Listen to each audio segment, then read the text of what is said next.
When 12-year-old Ethan Miller knocked on that old wooden door, he only wanted a glass of water.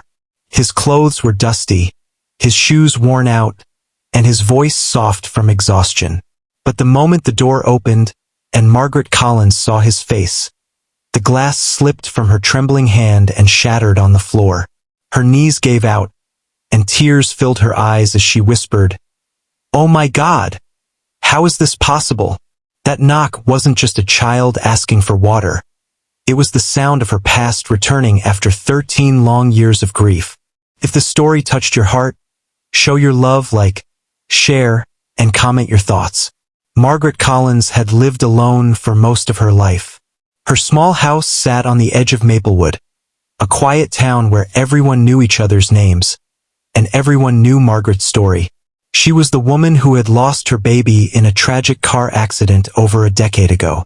Some said she never recovered. Others whispered that she still set a place for him at the dinner table every night. They weren't wrong. Every morning, she sat by the window, sipping tea, staring at the dusty road that led past her house, as if waiting for someone to come back. Life had turned into a quiet echo of memories she couldn't let go of. That afternoon was no different. The sun hung low, and the wind carried the scent of pine and old memories. Margaret was mending a torn sleeve when she heard a faint knock on the door. It was gentle, hesitant, almost apologetic. She frowned, wiping her hands on her apron, and walked to the door. When she opened it, a young boy stood there. His hair was messy, his face smudged with dirt, and his clothes were too thin for the chilly wind. But what struck her most were his eyes. Deep gray with a touch of blue, the exact same eyes she had seen every day in her framed photograph of her lost son, Henry. "Ma'am, may I please have some water?" the boy asked softly, clutching the strap of his torn backpack. For a second, Margaret couldn't move. Her heart felt like it had stopped. She blinked rapidly, trying to steady herself. "Water?" she repeated, her voice trembling. The boy nodded. "Yes, ma'am. I was walking from the bus stop to the orphanage down the road. I got tired." Margaret motioned for him to come in. "Of course, sweetheart. Come in. Sit down. You look exhausted." He stepped inside timidly, his shoes leaving small dusty prints on the wooden floor. She poured him a glass of cold water and handed it to him, her hands shaking slightly. As he drank, she couldn't stop staring. The shape of his nose, the way he rubbed the back of his neck when nervous. Every tiny gesture mirrored Henry. It was impossible. And yet, she felt an ache in her heart that she hadn't felt in years.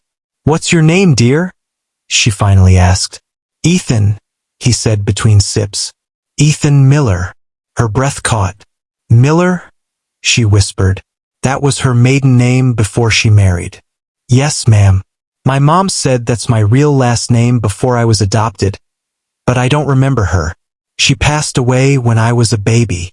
Margaret's glass slipped from her hand and shattered on the floor.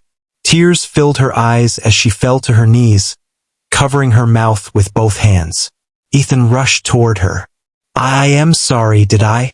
No, it's not you," she cried softly.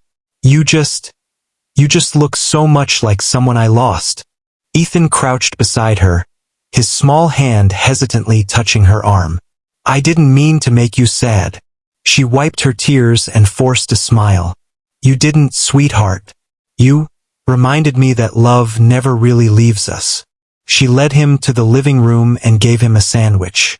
He ate slowly, politely, as if afraid to take too much. When she asked where he lived, he told her he stayed at Maplewood Orphanage. "Sometimes," Ethan said, "I dream about a woman singing. She has soft hands, and she calls me my Henry. I don't know why I dream that." Margaret froze. Her world tilted. The song he described, "You Are My Sunshine," was the lullaby she used to sing every night to her baby boy, Henry Collins. Her hands trembled as she reached for the old photograph on the mantel. A picture of her and her late husband holding their newborn son. She placed it beside Ethan. "Do you see anything familiar in this picture?" she whispered. Ethan studied it closely. His eyes widened. That's the lady from my dreams, he said in awe. And the baby, that's me. Margaret's tears streamed uncontrollably. Ethan, my darling boy, she whispered. You're Henry. You're my son. He looked confused. But they told me my family died in an accident. She nodded through tears. There was an accident. Your father didn't make it. And they told me you didn't either. They said your body was never found. For a long moment, silence filled the room. Heavy, trembling silence. Then Ethan slowly reached forward, wrapping his small arms around her. I think I found you again, he said softly. Margaret broke down, holding him as if she would never let go. 13 years of pain dissolved in that single embrace. The walls that had heard nothing but grief finally echoed with life again. Later that evening, they sat on the porch together. Ethan told her how he had bounced from one foster home to another, never knowing where he truly belonged. Each time someone tried to adopt him, something inside him hesitated, as if waiting for someone else. Margaret listened, her hand never leaving his. She called the orphanage, voice trembling with both fear and hope, explaining everything. They promised to look into his records. Days passed, and DNA tests confirmed what her heart already knew. Ethan was indeed her long-lost son, Henry Collins. The day they got the results, Margaret stood outside her house, the same spot where he had knocked on her door. Ethan stood beside her, smiling shyly, holding her hand tightly. You know, she said, smiling through tears. When you first knocked that day, I thought it was just another lonely afternoon. But it wasn't.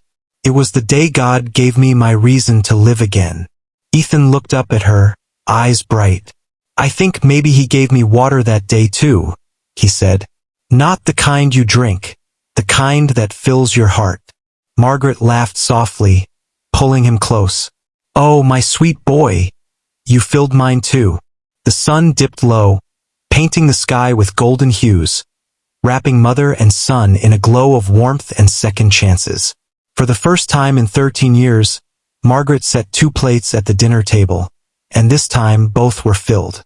That night, as she tucked him into bed, she hummed the old lullaby. Ethan smiled sleepily. I knew I'd find you one day, he whispered. Margaret brushed his hair gently and kissed his forehead. And I knew I'd hear that knock again, the one that brings life back to my heart. Outside, the quiet town slept peacefully. But inside that little house on Maplewood Road, 2 broken souls had finally found home again. All because a thirsty boy had knocked on the right door. Sometimes the smallest acts, a knock, a question, a drink of water, are not coincidences. They are divine threads, reconnecting souls that were never meant to be apart. Love never dies. It just finds its way home when the time is right.